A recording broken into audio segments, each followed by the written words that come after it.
You hear the scraping first iron against stone growing louder. Then voices, muffled but commanding, followed by hands gripping your arms. The corridor is narrow, torchlit thick, with the smell of damp rot and human waste. You don't know what you've been accused of only, that someone spoke your name. And now you're here, descending into darkness, where screams echo like prayers no one answers. Before we go any further, I'd love to know where in the world are you watching this from? It amazes me every time that a story this dark, buried centuries ago, can still reach across borders and connect us all today. This was England, 1347, the year the Black Death arrived on European shores, though few knew it yet. In the shadow of crumbling castle walls and monastery basements, women were disappearing not into exile, not into convents, but into places designed to erase them. These weren't prisons as we imagine them today. They were holding pens for the condemned, waiting rooms for death, and laboratories for suffering. And the women who entered, they were rarely seen again. What's most chilling isn't just what happened to them, it's how little anyone questioned it. Because in medieval Europe, a woman accused was already guilty. Her body was evidence. Her silence was confession, and the systems built to correct her were, in truth, designed to destroy her. The process began the moment she crossed the threshold. In York, in Paris, in the stone bellies of fortresses across the continent, the ritual was nearly identical. First, they took her hair. Not with care, but with blades or shears, roughly, publicly. This wasn't about lice or hygiene, it was about humiliation. A woman's hair in the 14th century was her crown, her modesty, her femininity. Removing it was symbolic castration, a severing of identity.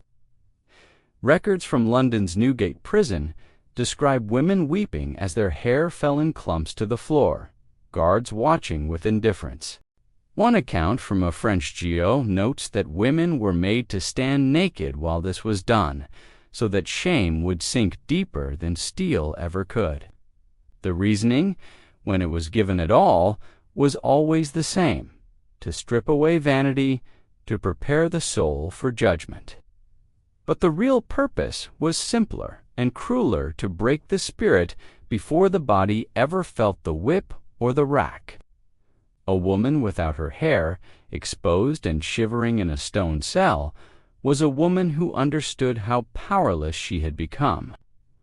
It was the first lesson in a curriculum of degradation. Then came the iron. Shackles weren't reserved for the violent or the flight risks, they were standard. Women accused of adultery, of witchcraft, of speaking too boldly in the marketplace, were chained like animals. The bilboes' heavy iron restraints that locked both legs together were common in English jails.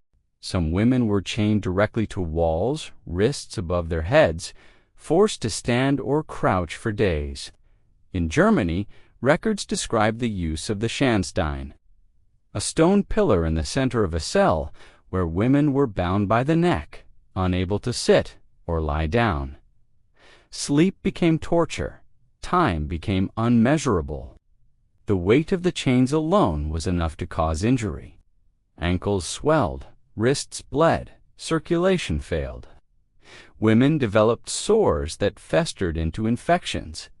Their bodies, slowly poisoned by the metal meant to contain them. And yet, the chains stayed on. Even when a woman was too weak to stand, even when her legs gave out and she hung by her wrist still, the iron remained, because the point wasn't security. It was suffering. And the cells themselves. They weren't built for rehabilitation. Most were repurposed castle dungeons, basements beneath monasteries, or sections of city halls where the foundation was coldest and the air thinnest. There were no separate facilities for women until well into the 1400s, and even then, only in the largest cities. Women were thrown in with male prisoners, with debtors, thieves, and the condemned, privacy didn't exist. Safety was a fantasy. Sexual violence was so common it barely merited mention in official records. It was simply understood as part of the experience. What's haunting is how invisible this system was to most of society. These women weren't paraded through streets like heretics at a burning. They simply vanished. One day, a neighbor, the next, gone. And because accusation alone was often enough to justify imprisonment, no trial was needed. No evidence, just a whisper, a rumor, a man's word. In 1509, the German legal scholar Ulrich Tengler wrote in his manual Der Laienspiegel that women should be confined and abased as part of their correction. He didn't mean reform, he meant breaking. But there was a deeper layer to this suffering one that most people never saw and few records dared to name. Beneath the main dungeon floors, in spaces so small and dark that even the guards called them forgotten, were the starvation cells. These chambers had many names. In France, they were oubliettes, literally, places of forgetting. In England, they were sometimes called Little Ease, a cruel irony, since comfort was the last thing they offered. These were vertical shafts, or cramped stone boxes, often no larger than a standing coffin, carved into bedrock or hidden beneath trapdoors. A woman would be lowered in, sometimes with rope, sometimes simply dropped. The door would close above her, and that was it. No light, no sound but her own breathing. No food, or only enough to prolong death, a crust of bread. Every few days, a cup of stagnant water. The goal wasn't execution, it was erasure. In Loches Castle, in the Loire Valley, archaeologists have uncovered oubliettes where scratch marks cover the wall's fingernails worn to the bone. Desperate messages that no one ever read. Some women lasted weeks, others only days. But all of them died the same way, alone, in the dark, forgotten. What's most disturbing is how deliberate this cruelty was. Starvation wasn't an accident of neglect, it was policy. Medieval English court records refer to prisoners being kept in close ward without bread or water, particularly women accused of moral crimes. The church, too, played a role. Women suspected of heresy or witchcraft were often handed over to secular authorities with the understanding that their suffering would serve as penance. One 14th century chronicle describes a woman accused of consorting with demons who was placed in an oubliette for 40 days so that she might reflect upon her sins before God. She did not survive to reflect. The physical deterioration happened fast. Without food, the body begins consuming itself within days, muscle tissue first, then organs. Without water, delirium sets in within 72 hours. But the psychological torture came even faster. Total darkness and silence break the human mind in ways that physical pain cannot. Women screamed until their voices gave out, clawed at stone until their fingers bled, lost all sense of time and self. Some records mention prisoners who, when finally removed, could no longer speak coherently or recognize their own names. The bodies, when they were removed, were rarely buried in consecrated ground. Most were dumped in unmarked pits outside city walls, their names erased from parish records. It was as if they had never existed. And perhaps that was the point. These weren't punishments meant to be remembered. They were erasures, disappearances, sanctioned by law and blessed by the church. And yet, the cruelty didn't end with confinement. For many women, imprisonment was only the beginning. In medieval Europe, a woman's body was never truly her own. It was a vessel of sin, a temptation, a moral threat that needed to be controlled. And when that control failed, when society believed it had punishment, became a public spectacle. Women accused of adultery, prostitution, or simply defying male authority were not just imprisoned, they were branded. Branding wasn't a hidden torture, it was law. By the 15th century, English statutes allowed for the branding of repeat offenders, vagrants, and women deemed nightwalkers, a term that meant suspected prostitutes, though no proof was required. The process was brutal and precise. A woman would be held down, often by multiple guards, while a red-hot iron was pressed into her skin. The letter varied by crime: A, V for vagrant, A, T for thief, sometimes a crude cross or symbol chosen by the local magistrate. The pain was immediate and overwhelming, the scar permanent. In Scotland, the 1424 Act of Parliament explicitly allowed for marking with iron for women deemed idle or immoral. Records from York describe a woman named Agnes who was branded on her forehead in 1402 after being accused of adultery.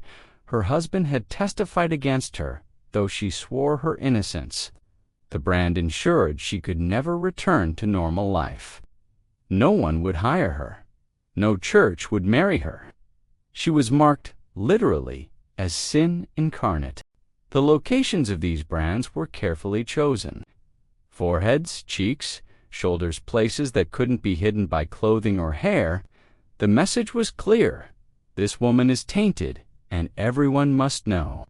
In some German cities, women branded for prostitution were also required to wear specific colored clothing, yellow or red, depending on the region, so that even from a distance their shame was visible. The body became a billboard for moral judgment. But branding wasn't just about punishment, it was about control. It was a warning to other women: step out of line, and this will be you. A 15th century jurist named Fortescue wrote that the correction of sin is visible to all, that others may fear and not fall. He wasn't talking about justice, he was talking about terror. The most insidious part: many of these women were never convicted of actual crimes. The accusation was enough. A jealous neighbor, a rejected suitor, a husband seeking to remarry, all it took was one voice, and a woman's life could be destroyed. The brand became proof of guilt, even when no trial had occurred. And because the mark was permanent, so was the judgment. Women lived the rest of their lives, however long that was, carrying the literal scar of someone else's accusation. Yet even this horror paled in comparison to what awaited women accused of witchcraft. By the late 1480s, Europe was gripped by a new kind of fear. The Malleus Maleficarum, the Hammer of Witches, had been published in 1487 by two inquisitors, Heinrich Kramer and Jacob Sprenger. It was part legal manual, part theological treatise, and entirely terrifying.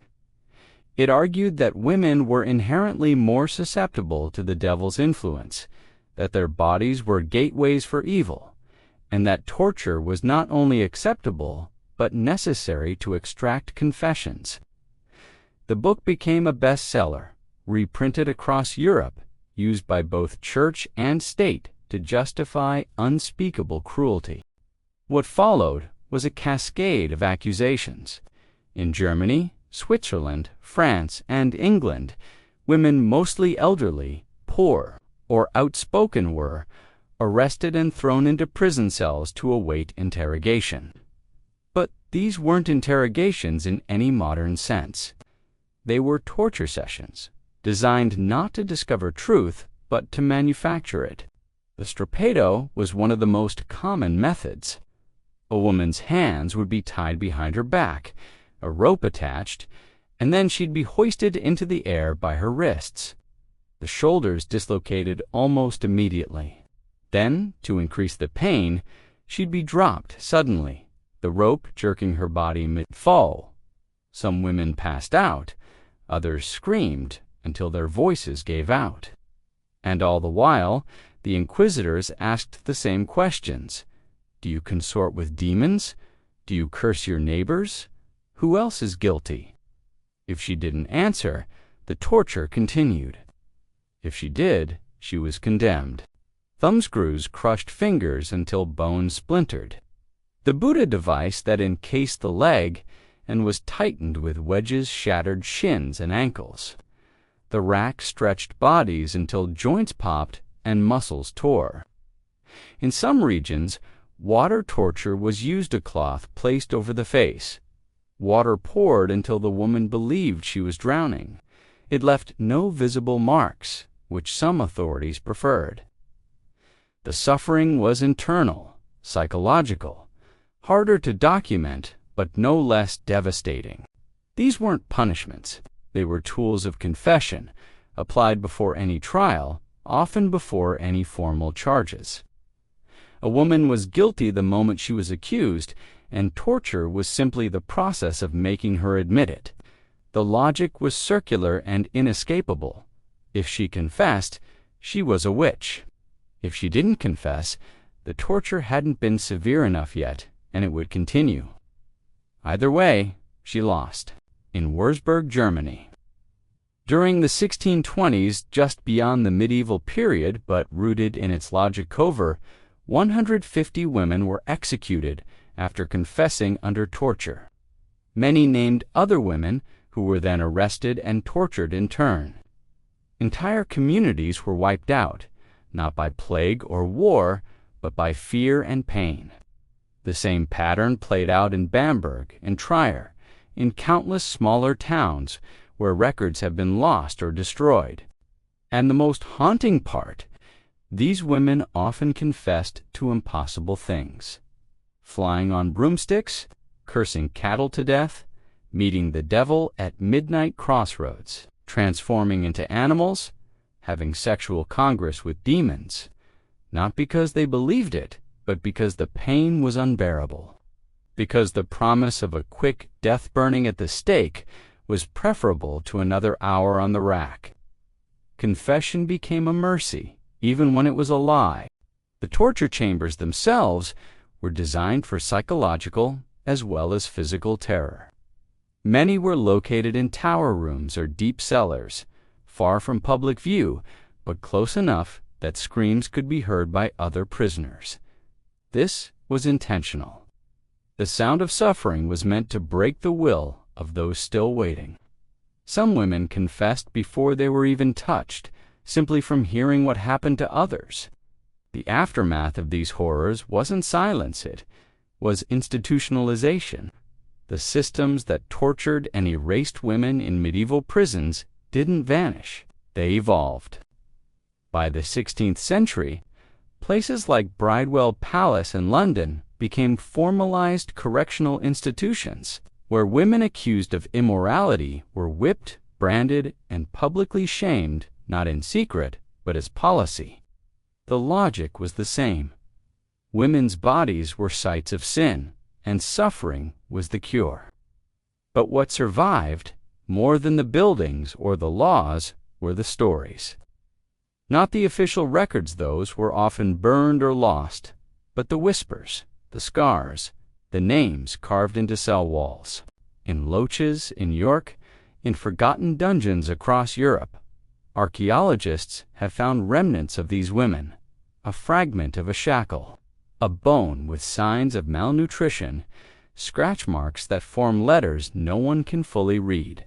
They are evidence not just of suffering, but of resistance, of women who, even in their final moments, refused to be forgotten. One record, found in a Parisian archive, describes a woman named Marguerite who was imprisoned in 1356 for speaking against the clergy. She was held for 2 years in a starvation cell. When she was finally removed, barely alive, she was asked if she recanted. Her response, recorded by a clerk: "I spoke truth then, I speak it now." She died 3 days later. Her body was never claimed, but her words survived scratched onto parchment by a clerk who, perhaps, couldn't ignore what he'd witnessed. Another account, from a monastery in Bavaria, mentions a woman named Greta who was imprisoned for refusing to name her lover she'd been accused of bearing a child out of wedlock. She spent 18 months in chains before dying of fever. The monk who recorded her death noted almost as an afterthought that she'd sung hymns every night until her voice failed. He didn't understand why, but perhaps she did. Perhaps it was the only act of defiance left to hurt, to fill that darkness with something other than despair.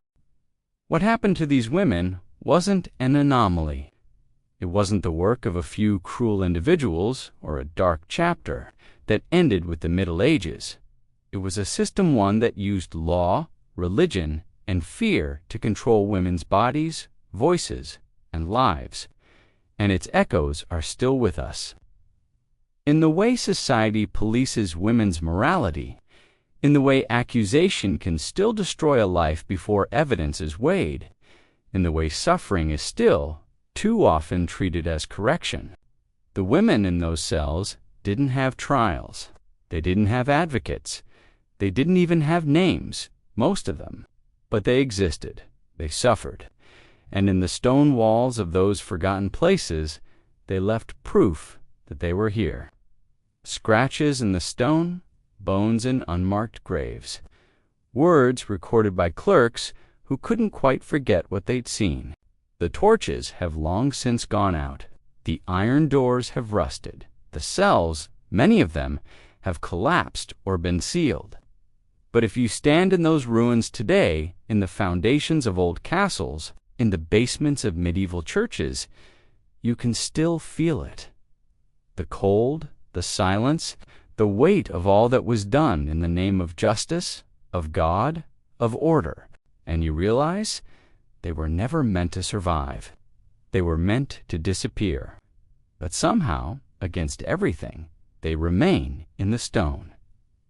In the records, in the questions we still ask about power, about cruelty, about who gets to decide what justice means, their voices were silenced.